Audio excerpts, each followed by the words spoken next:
اللهم صل على سيدنا ومولانا محمد اللهم صل على. پھر اس کے بعد جو ہے آپ دیکھتے ہیں کہ حضرت شیخ الاسلام علیہ رحمہ خیر زبانی جو تقریر ہے، جو وعظ ہے، جو بھی ہے، لیکن ہمیشہ محفوظ رہنے والی چیز جو تحریر ہے،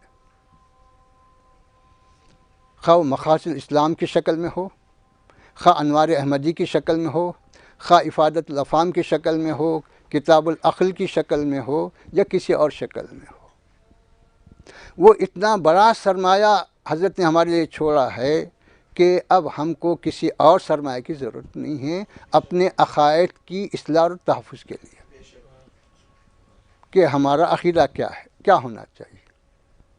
اس کے لیے کسی اور کی کتاب کو دیکھنے کی ضرورت نہیں ہے، کسی اور کی طرف جھانکنے کی ضرورت نہیں ہے. حضرت کی یہ کتابیں ہمارے لیے کافی ہیں، یہ ہدایت نہیں.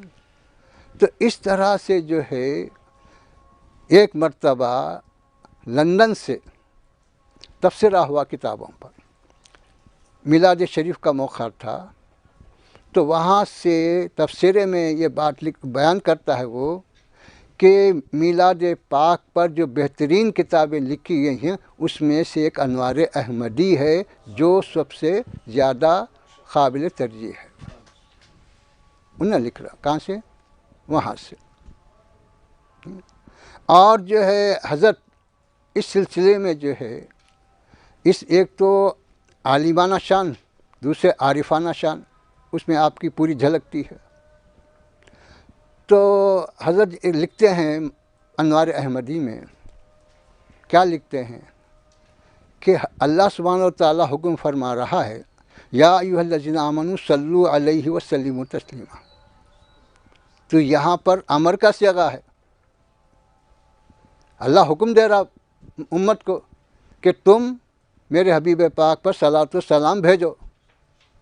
اس کے جواب میں ہم کیا بول رہے ہیں؟ پوچھ رہے ہیں حضرت اللہم صلی علی سیدنا محمد بول رہے ہیں. اللہ ہم کو حکم دے رہا تو ہم بول رہے ہیں اللہ تو بھیج بول رہے ہیں. تو کیا یہ گستاخی پہ محمول کیا جائے گا؟ کیا اس کو پوچھ رہے ہیں حضرت نہیں. حالانکہ امر کا تقاضا اطاعت ہے، امر وجوب کے لیے آتا ہے، وہ فنی بحث ہے.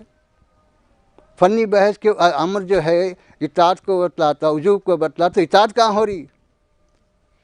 بلکہ اللہ سے انہیں خود بولا تو بھیجے، اللہ تو بھیج بول رہا. تو کیا اس کو جو ہے معصیت سمجھا جائے گا؟ پھر حضرت لکھتے ہیں کہ نہیں، اس کو معصیت اگر یہ علمی بحثوں میں گئے، شیطان کے بہکاوے میں آئے تو انہیں یہی بتائیں گا کہ یہ تو نافرمانی کر رہا بندہ، اللہ بندے کو حکم دیا، اللہ کو انہیں بول رہا. تو پھر آپ لکھتے ہیں کہ دیکھو بندے کا یہ کہنا اپنی عاجزی کو پیش کرنا ہے کہ پروردگار ہم اس لائق نہیں ہیں کہ تیرے حبیب پہ درود بھیج سکیں، صلاۃ السلام بھیج سکیں، اس لیے تیرے حضور میں جو معروضہ کرتے ہیں کہ تو اپنی شان کے مطابق صلاۃ السلام بھیج. یہ اس میں یہ چیز پوشیدہ ہے لکھتے ہیں. تو یہ ہے نقطے حضرت کے. جو کتابیں تو بہت ہیں، ہر ایک ہے، لیکن جو ہے اس کے اندر جو نقطہ نکالتے ہیں، اس کے اندر جو بحث کرتے ہیں حضرت، فنی بحث سے اگر دیکھنا ہے تو دیکھیے سب حضرت کے جو حواشی کے کتابوں کے حواشی پہ جو لکھا ہوا ہے وہ دیکھیے، مسلم الثبوت کے اوپر حواشی ہیں آپ کے، وہ دیکھیے. پھر جو انتخاب صحاح جو ہے اس کو دیکھیے. امام بخاری بھی باب باندھے، امام مسلم بھی باب باندھے، امام ترمذی بھی باب باندھے، سب باندھے، اور حضرت بھی وہی حدیثوں پہ ایک باب باندھ رہے ہیں. تو امام بخاری جو باب باندھے وہی باب آپ باندھے کیا؟ امام مسلم جو باب باندھے آپ وہی باب باندھے؟ امام ترمذی جو باب باندھے آپ بھی وہی باب باندھے کیا؟ نہیں باندھے. پھر نیا باب باندھے، حدیث تو وہی ہے نا. امام بخاری کے پاس بھی حدیث وہی ہے، امام مسلم کے پاس، امام ترمذی، سب کے پاس تو حدیث وہی ہے. لیکن اتنے صدیاں گزرنے کے بعد پھر آپ ایک نیا جو باب باندھ رہے ہیں، تو اس سے جو ہے اس بات کا اندازہ آپ لگا سکتے ہیں کہ اللہ نے آپ کے قلب میں کتنا نور پیدا کیا تھا کہ جس کی وجہ سے یہ عارفانہ شان، عارفانہ کیفیت آپ میں پیدا ہوئی۔ حدیث تو الگ نہیں ہے، لیکن بول رہے ہیں ہاں یہ بھی باب ہو سکتا ہے، یہ باب بھی ہو سکتا ہے، یہ بھی، لیکن یہ بھی ایک باب ہے، یہ بتا رہے ہیں، سمجھ۔ تو اس طرح سے جو ہے حضرت شیخ الاسلام کے علم فیضان کو اگر دیکھا جائے، یہ تو تصانیف ہیں، وہ تو ہیں، یہ مدرسے کا قیام ہے، اور اسی طرح دائرۃ المعارف کا قیام، جبکہ اس طرح کا ادارہ عالم عرب میں بھی موجود نہیں تھا اس وقت۔ دائرۃ المعارف جیسا ادارہ عالم عرب میں بھی موجود نہیں تھا، ویسے وقت آپ نے اس کو قائم فرمایا اور نادر کتابوں کو جمع کیا اور ان کی تصحیح اور اشاعت کا جو ہے کام شروع کیا، جس کی وجہ سے حیدرآباد کی شناخت ادارہ بن گیا، حکومت مشہور ہوئی اس ادارے کی وجہ سے، تو جامع نظامیہ کی وجہ سے اور آپ کے دائرۃ المعارف کی وجہ سے ساری دنیا میں حیدرآباد کی شہرت ہوئی، حیدرآباد کی پہچان بنی، یہ ہے۔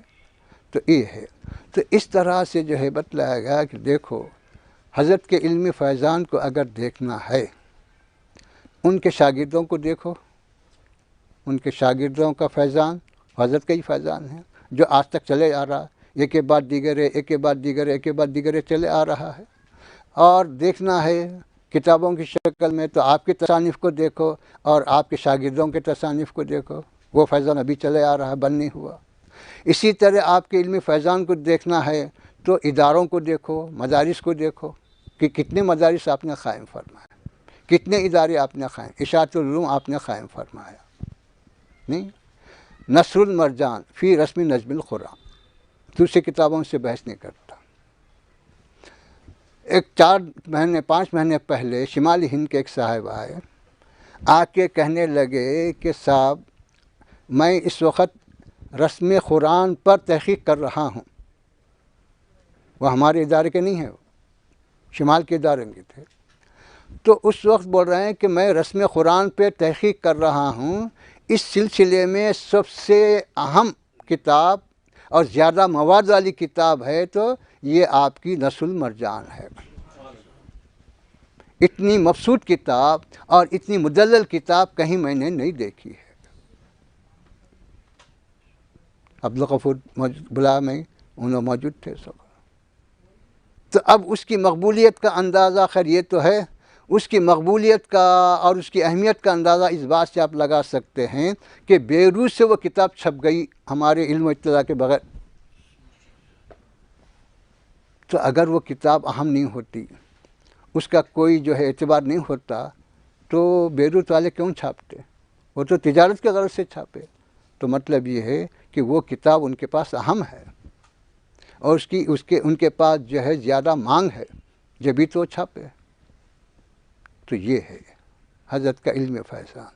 تو ہم یہ جو محدود کر کے رکھے ہیں کہ نہیں سب یہ، تو یہ آپ کے تلامذہ کا کام ہو یا آپ کے قائم کردہ اداروں کا کام ہو یا آپ کے ذاتی تصانیف کا ہو یا کوئی اور شکل میں ہو، وہ سب کا سب ان کی نسبت آپ ہی کی طرف جاتی ہے، یہ آپ ہی کی طرف جو ہے اس کو منسوب کیا جاتا ہے، یہ ہے فیضان۔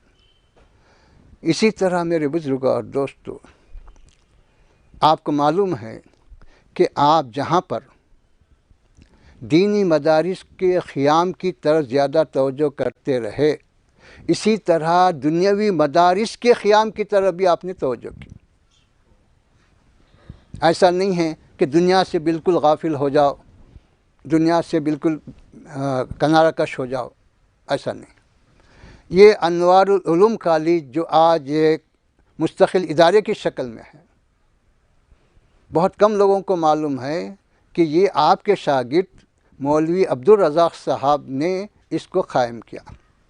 انوار العلوم کو آپ کے شاگرد مولوی عبدالرزاق صاحب نے قائم کیا اور اپنے استاد کے نام سے اس کا نام انوار العلوم رکھا۔ انوار العلوم کسی اور کے نام سے نہیں ہے، حضرت کے نام سے ہے، وہ حضرت کی طرف نسبت ہے اس کی۔ اب وہ ابتدا میں تو ایک مکتب کی شکل میں تھا، اب بڑھتے بڑھتے ایک مستقل ادارہ بن گیا، B A, B com, B S C, کیا دنیا کی اور کیا تعلیمات ہیں وہ سب ہو رہی ہیں اس میں۔ تو جہاں جو ہے دین کا فیضان جاری ہے وہاں دنیا کا بھی فیضان جاری ہے آپ کا۔ اسی طرح ورنگل میں بھی آپ کے ایک شاگرد نے ایک کالج قائم کیا، نہیں تو وہاں وہ بھی آپ کے ڈگریوں کا، یہ دنیاوی ڈگریوں کا کالج ہے، وہ ہے۔ پھر اسی طرح یہ بات بھی جو ہے عام طور پر یہی کہی جاتی ہے کہ جامعہ عثمانیہ کا جو قیام ہے اس کا نظریہ بھی آپ نے جو ہے بیان فرمایا کہ بھئی یہ ہم دین کے مدارس اپنی جگہ ہیں، یہ اپنا کام کریں گے، آپ کے دنیاوی مدارس آپ قائم کرو، وہ اپنا کام آپ کریں گے، کیونکہ مسلمانوں کے لیے اس کی بھی ضرورت ہے اور اس کی بھی ضرورت ہے۔ تو پھر جامعہ عثمانیہ کا قیام اور حضرت کا وصال کا سال ایک ہی ہے۔ آپ کا وصال ہوا 1916 میں، ادھر جامعہ عثمانیہ قائم ہوئی 1916 میں۔ تو یہ ہے، تو آپ کے علمی فیضان کو صرف علوم دینیہ کی حد تک ہی محدود نہیں کیا جا سکتا، آپ کا علمی فیضان دنیاوی علوم میں بھی رہا، دینی علوم میں بھی رہا، اور ہر میدان میں آپ کا فیضان جاری و ساری ہے۔ یہ اسی طرح جو ہے اگر اس سے ہٹ کر اگر آپ دیکھیں اصلاحات کا کیا مطلب ہے؟ اصلاحات کا مطلب یہی ہے کہ جو دین میں بگاڑ آ گیا، دین میں جو خرابی آ گئی، مسلمانوں کے اعمال میں ہو، عقائد میں ہو، یا جو بھی ہو، اس کی اصلاح ہونی چاہیے۔ اس کے لیے کیا کیا آپ نے؟ تو آپ نے جو ہے یہ اصلاح کی کہ اہل خدمات شریعہ جتنے بھی ہیں، قاضی، خطیب، امام، فلاں فلاں، ان لوگوں کو حکومت کی جانب سے بڑی بڑی جاگیرات تھی، پڑھنے کی طرف کوئی توجہ نہیں تھی، کسی کو نائب رکھ کے کام چلاتے تھے۔ آپ نے فرمایا کہ نہیں، انعامات دینے کا یہ مقصد نہیں، جاگیر دینے کا مقصد نہیں، جو صاحب خدمت ہے اس پر لازم ہے کہ پہلے پڑھے، امتحان دے، پاس ہو، تو جب کہیں اس کو وہ انعام کا مستحق قرار دیا جائے گا، نہیں تو نہیں، جب مجبور ہوئے پڑھنے پر، نہیں تو کوئی ہمارے کو کیا کرنا ہے، ہم تو نواب زادے ہیں، ہم تو جو ہے فلاں امیر زادے ہیں، ہم کو علم کی ضرورت نہیں۔ آپ نے پابند کر دیا، تو امام ہو، خطیب ہو، کچھ بھی ہو، پہلے پڑھ۔ اس کے واسطے آپ نے جامع نظامیہ میں ایک علیحدہ شعبہ قائم کیا اہل خدمات شریعہ کا، ان کی تعلیم کا الگ انتظام کیا، اور حکومت کی طرف سے آپ نے مقرر کیا کہ ان کی تعلیم کا انتظام کرو، مدرسہ ہم ان کو پڑھائے گا، لکھائے گا، سب سند دے گا، جب کہیں ان کو معاش بحال کرو، جب تک کہ معاش بحال نہ کرو۔ یہ ہے۔ تو اب اس کی وجہ سے جو ہے وہ ایک جو اندھیرا تھا وہ چھٹتا گیا، ختم ہوتا گیا۔ پھر اسی طرح جو ہے دیہاتوں میں جو اس وقت کے حالات کے لحاظ سے جو کیفیت تھی کہ مسلمان جو ہے نہ علم سے آشنا تھے، نہ کچھ اسلامی حکام سے کچھ زیادہ واقف تھے، یہ ہر بستی میں ایک دو آدمی پڑھ لیے تو بہت بڑی بات ہو جاتی تھی، اور یہ تصور تھا کہ بھئی پڑھنا کہیں کے واسطے، نوکری کے واسطے، ہم کو نوکری کرنا نہیں ہے کیونکہ ہم امیر زادے ہیں، ہم زمیندار ہیں، تو لہٰذا ہم کو پڑھنے کی ضرورت نہیں۔ آپ نے کہا کہ یہ نظریہ خود غلط ہے، یہ فکر جو اسلام کی فکر کے خلاف ہے، اور اس کی وجہ سے قوموں کا زوال ہے۔ تو پھر آپ نے سرکاری واعظین مقرر فرمایا کہ تم جاؤ، دیہات دیہات جاؤ، گاؤں گاؤں جاؤ، جا کے لوگوں کو ترغیب دو علم کی، دین کی سمجھ پیدا کرو، دین کی تعلیمات ان کو پہنچاؤ۔ یہ آپ نے جو ہے مقرر فرمایا۔ لیکن اب بدبختی یہ ہے کہ ہم صرف دنیا کی طرف جھک گئے، بس دورے کرے، جھوٹے جو ہے رسیداں بنائے، ہم فلاں جگہ گئے تھے اس کا کرایہ دو، فلاں جگہ گئے تھے اس کا D A do, T A دو، فلاں دو، لیکن جس مقصد کے لیے آپ نے قائم فرمایا تھا اس کو بھول گئے۔ لیکن آپ کی فکر تو صحیح تھی، آپ کا جو نظریہ تھا بالکل صحیح تھا. اگر وہ حقیقی طور پہ اس پر عمل ہوتا تو میں سمجھتا ہوں کہ آج ہمارے جتنے دیہات ہیں وہ تقریباً دین کی طرف، علم کی طرف تو مائل رہتے. یہ تھا، یہ آپ کے جو ہے اصلاحات تھے، یہ تھے.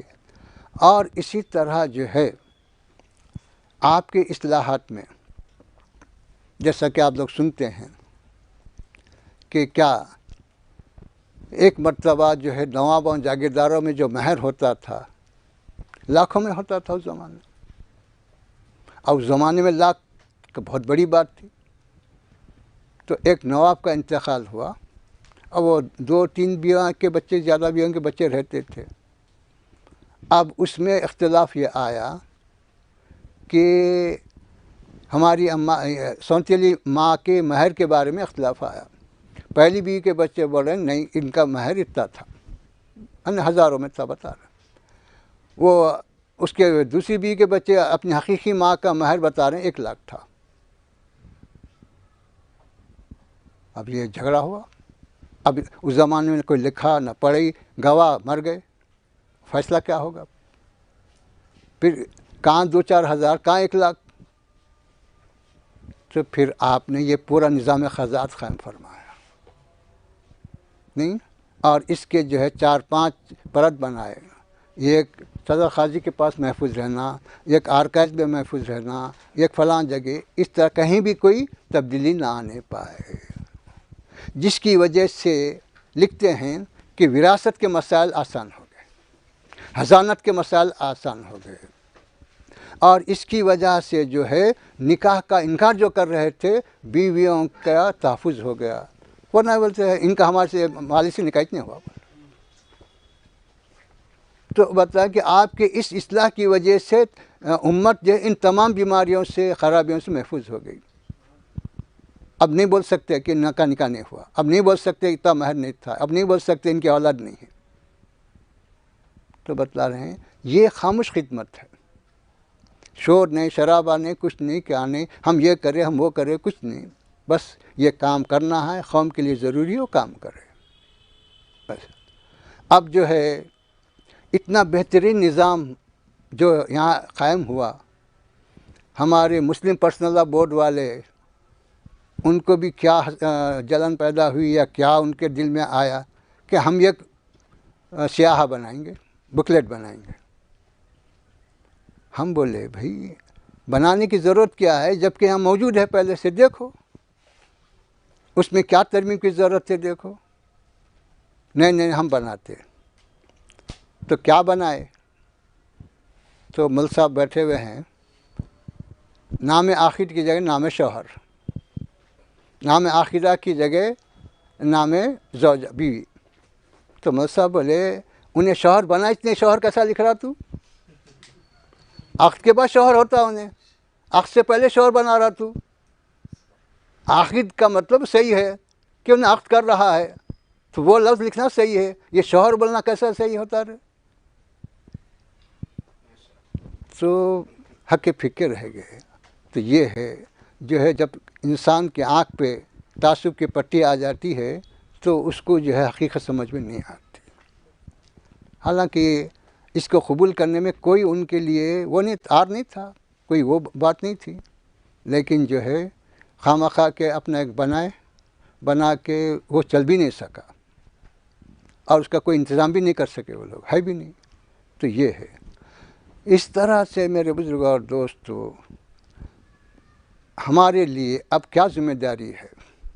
ہم حضرت کی وراثت کا جب دعویٰ کر رہے ہیں کہ ہم شاگرد ہیں، ہم آپ کے وابستہ گان میں ہیں، ہم فلاں ہیں، ہم فلاں ہیں، تو ہماری ذمہ داری کیا ہے؟ تو ہماری ذمہ داری یہی ہے کہ ہم حضرت کا جو نظریہ تھا، حضرت کی جو فکر تھی، حضرت کا جو مشن تھا، اس کو آگے بڑھائیں، اس کو بچائیں اور اس کو ترقی دیں. اس کی بقا اور ارتقاء یہ ہماری ذمہ داری ہے. اگر ہم اس طرف توجہ نہیں کر رہے ہیں تو کل قیامت کے دن ہم مسئول ہیں اس بارے میں کہ تجھے پڑھایا گیا، تجھے لکھایا گیا، تیرے پیچھے محنت کی گئی، تو کیا کرا؟ کچھ نہیں کرا. نہیں یہ ہے۔ تو میرے بزرگ اور دوستو، محنت کرنا یہ ہر شخص کی ذمہ داری ہے، ہر ایک کا کام نہیں۔ بغیر محنت کے ہم یہ سمجھیں گے کہ صاحب جو ہے ہم کو یہ چیز مل جائے، ہم کو ایسا ہو جائے، ہم کو ویسا ہو جائے، تو یہ تو خام خیالی ہے۔ بغیر محنت کے کسی چیز کی امید رکھنا یہ خام خیالی ہے۔ محنت کرنا اور اللہ کی ذات سے امید رکھنا یہ صحیح ہے، حقیقت ہے۔ تو اس طرح سے حضرت شیخ الاسلام نے ہم کو پورے طور پر رہنمائانہ خطوط دے دیے کہ تم کو کیا کرنا ہے، کیسا کرنا ہے، تمہاری ذمہ داری کیا ہے۔ پھر یہ بھی بات بتلائی جاتی ہے کہ جب آپ کا وصال ہوا، آپ کی کرامتوں میں یہ بات بھی شامل کی جاتی ہے، اور کرامتیں تو اور ہیں اپنی جگہ، کہ جب آپ کا وصال ہوا تو خاندان والے چاہتے تھے کہ آپ کے آبائی قبرستان حضرت میر شجاع الدین صاحب علیہ رحمہ میں دفن کرے، کیونکہ وہ آپ کے والد کے پیر بھائی بھی تھے، آپ کے نانا کے خلیفہ بھی تھے۔ اور یہ جتنے قاضی پورہ، قاضی چمن وغیرہ جتنے ہیں وہ سب حضرت میر شجاع الدین صاحب سے متعلق ہیں، اور میر شجاع الدین صاحب علیہ رحمہ آپ کے والد کے نانا کے خلیفہ ہیں، حضرت شاہ رفیع الدین صاحب خنداری کے ہیں۔ اس طرح سے اس لیے مولانا سید محمد بادشاہ حسینی صاحب رحمۃ اللہ علیہ ہر عرس میں واز کرتے، تو واز میں سب سے پہلے یہی کہتے انہوں کہ میرے پیر استاد، میرے استادوں کے استاد، میرے پیر زادے، بلکہ یوں خطاب کا آغاز کرتے، یہ یوں کرتے تھے۔ تو اس طرح سے جو ہے حضرت شیخ الاسلام کا ہمارے سامنے جو بھی مشن ہے، جو بھی مقصد ہے، اس کی حفاظت کیسے ہوگی۔ اب احیاء المعارف آپ لے لیجیے، یہ ہمارے بزرگوں کا تو اثاثہ ہے، کوئی اور باہر کے لوگوں کا تو نہیں ہے۔ تو ہمارے اساتذہ ہی اس کو قائم کیے، ہمارے بزرگاں ہی اس کو جو ہے ترقی دیے، اپنی محنت کے ذریعے اس کا ایک اثاثہ بنائے، کہاں کہاں سے کتابیں جمع کرے، جس کے گمان میں بھی نہیں آ سکتا وہاں سے کتابیں منگائے، اس کے عکوس منگائے، اور اس کے پر جو تحقیقاتی کام ہوا یہ دنیا میں پہلی مرتبہ ہوا ویسا کام، فقہ حنفی پر نہیں۔ تو اس طرح سے جو ہے ہماری ذمہ داری یہ ہے کہ ہمارے بزرگوں کے ان تمام کاموں کو محفوظ رکھیں، آگے بڑھائیں، ترقی دیں۔ مدرسے کو ترقی دینا، احیاء المعارف النعمانیہ کو ترقی دینا، اشاعت العلوم کو ترقی دینا، دائرۃ المعارف کو ترقی دینا، یہ سب ہماری ذمہ داری ہے۔ پھر لکھتے ہیں کہ مکہ مسجد چونکہ ریاست کی سب سے بڑی مسجد ہے، یہاں کا عمل ساری ریاست میں نمونہ بنتا، مثال بنتی، تو اس لیے آپ نے جو ہے سرکاری طور پر خلفائے راشدین کے اور اہل بیت اطہار کے فاتحہ مقرر کرائے، تاکہ ساری حکومت کے لوگوں کو یہ معلوم ہو جائے کہ یہ مسجد سنیوں کی مسجد ہے، یہاں کا عمل اہل سنت کے مطابق ہے۔ تو آج بھی وہ سلسلہ جاری ہے۔ پھر آپ جیسا سنتے آئے ہیں کہ 12ویں شریف میلاد شریف کے دن خطبہ میلاد آپ ہی نے آغاز فرمایا، اگرچہ کہ بعض وقت یہ محسوس ہوتا لوگ ارے یہ کون سا بڑا کام ہے، لیکن اس کے پیچھے جو حکمت ہے، اس کے پیچھے جو مقصد ہے وہ سب سے بڑا ہے۔ بظاہر کوئی بڑا کام نہیں معلوم ہو رہا، لیکن اس کے پیچھے مقصد یہ ہے کہ دیکھو یہ اہل سنت والجماعت کی مسجد ہے، یہاں پر اسی کے معمولات جاری رہیں گے، یہ اصل مقصد تھا، یہ پیغام دینا تھا۔ کتاباں چھاپنے کے بجائے، واعظوں کو مقرر کرنے کے بجائے ایک عملی طور پر ایک چیز جاری ہو گئی اور سارے لوگوں کو اس کی ہدایت مل گئی، جبکہ ہندوستان، پاکستان، بنگلہ کہیں بھی یہ چیز نہیں ہے۔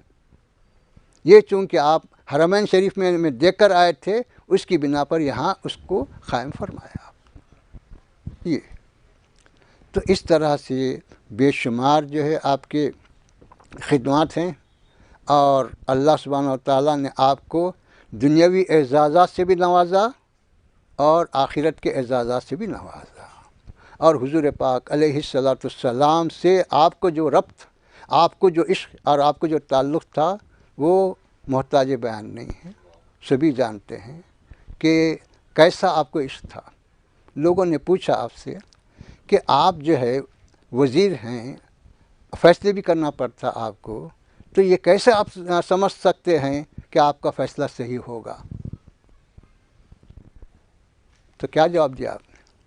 آپ نے یہ جواب دیا، میں فیصلہ لکھنے سے پہلے حضور پاک علیہ الصلاۃ والسلام کی طرف رجوع ہوتا ہوں، آپ سے مدد طلب کرتا ہوں، اس کے بعد فیصلہ لکھنا شروع کرتا ہوں، تو اس سے مجھے امید ہے کہ میرا فیصلہ صحیح ہوگا۔ تو یہ ربط، یہ تعلق، یہ عشق، یہ محبت کے نمونے آپ کی زندگی میں ہم کو ملتے ہیں۔